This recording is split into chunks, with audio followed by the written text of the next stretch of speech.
Эми көрдүңбү кичинекей кездеги мүнөз таасир берди. ошентип чоңойсоң анан нары же бери болосуң да. Нары бери тандоого келгендечи, нары же бери болгондо сиз эмнеге мындай эркиндикке тандоо кылдыңыз? Кайсыл эмне себептен дейиличи? Эми Мындай барбы бир көчө фактор болуп кетет го, окуябы же ошондон кийин мен болду, мен эркиндикти колдойм деп. мен жана кечээ айткандай мектепте эле мындай Ошол эле таасир мугалимдер менен айтышат элем, талашат элем, тескери сүйлөйт деп коет го, кадимгидей эле.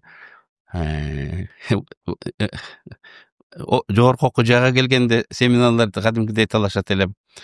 Менин курсташтарым, классташтарым азыр айтып калат, ошондо кайда сен ошо башың жетти, ал сөздөрдү каяктан үйрөндүң, мыстан калат элек депчи. Анан кайсыл бир чөйрөдөн жүргөн угуп, анан ошондой көз караш калыптанып,